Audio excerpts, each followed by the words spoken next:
साल 1981 ये वो समय था जब भारत में लगातार कार्स की डिमांड बढ़ती जा रही थी। उस समय कार का क्रेज इतना अधिक था कि कंपनियां चाह कर भी कार्स की डिमांड को पूरी नहीं कर पा रही थी।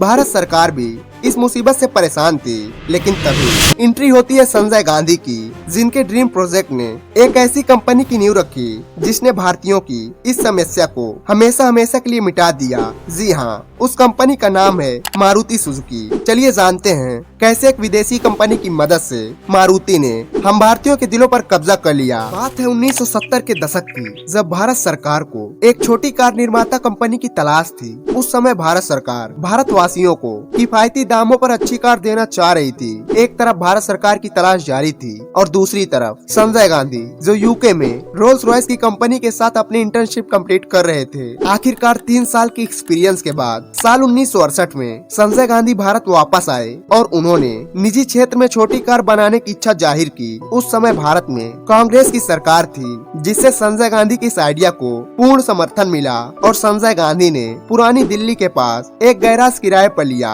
और अपने इस प्रोजेक्ट को पूरा करने में लग गए। सरकार ने साल 1970 में एक आशय पत्र जारी किया, जिससे संजय गांधी को एक साल में 50,000 कारों के उत्पादन करने की अनुमति मिली। जिसके बाद 1971 में मारुति मोटर्स लिमिटेड की शुरुआत हुई और संजय गांधी को इसका पहला एमडी बनाया गया। संजय गांधी ने मारुति कार का पहला प्रोटोटाइप बनाकर तैयार किया, लेकिन इसी बीच जनता ने सरकार की काफी आलोचना की और मारुति कंपनी में संजय की अधिक साझेदारी की वजह से सरकार पर नेपोटिज्म का आरोप लगाया गया। इन आरोपों से मारुति के घिरे होने के बावजूद भी मारुति ने अपने पहले प्रोटोटाइप का परीक्षण किया, जिसे वाहन अनुसंधान एवं विकास प्रतिष्ठान द्वारा पूरी तरीके से फेल कर दिया गया।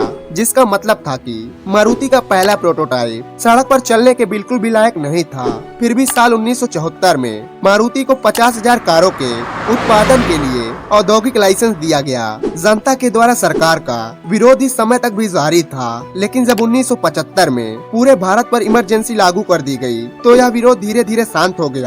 लेकिन जनता की ये शांति एक बड़े तूफान का अंदेशा था, और ये तूफान तब आया जब 1977 में इमरजेंसी को समाप्त कर भारतीय चुनाव हुए, जिसमें कांग्रेस को एक बुरी हार का सामना करना पड़ा। कांग्रेस की सत्ता जाने के साथ ही संजय गांधी से सारे राइट्स छीन लिए गए और 1977 में मारुति को बंद कर दिया गया।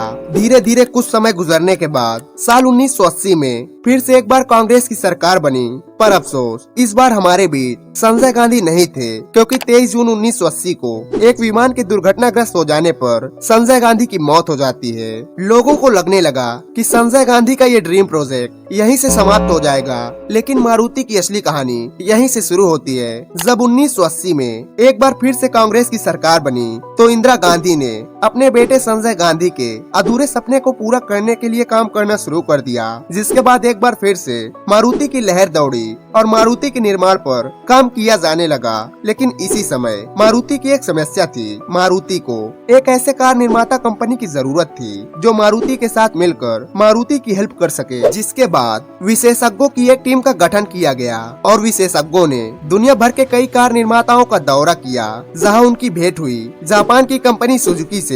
जिसके बाद मारुति और सुजुकी की साझेदारी हुई। शुरुआती 2 सालों तक मारुति ने सुजुकी की पूरी तरीके से बनी बनाई हुई कारों का आयात किया। जब इस काम में थोड़ी कठिनाई आने लगी, तब साल 1983 में भारत की सबसे किफायती कार मारुति 800 को इंडियन मार्केट में उतारा गया। मारुति 800 मार्केट में आते ही छा गई। जिसके बाद मारुति वैन, सुजुकी SJ410 पर आधारित जिप्सी और मारुति अल्टो जैसी कारों को भारतीय सड़कों पर दौड़ाया गया।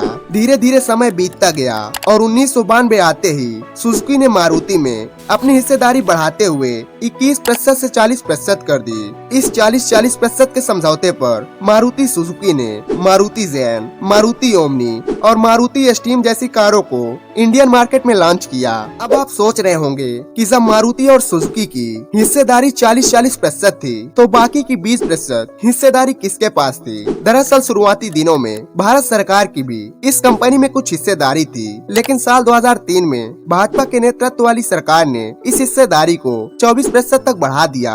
लेकिन साल 2007 में भारत सरकार ने अपनी हिस्सेदारी को पूरी तरीके से समाप्त कर दिया। आज मारुति सुजुकी लगभग 23 मॉडल्स की कार बेचती है। यही वजह है कि अब की साल यानी 2024 में मारुति सुजुकी की कुल संपत्ति करीब 840 अरब रुपए थी। इस तरह मारुति धीरे धीरे मारुति सुजुकी बन गई। अगर वीडियो पसंद आई हो तो प्लीज सब्सक्राइब जरूर करिएगा। जय हिंद, जय भारत।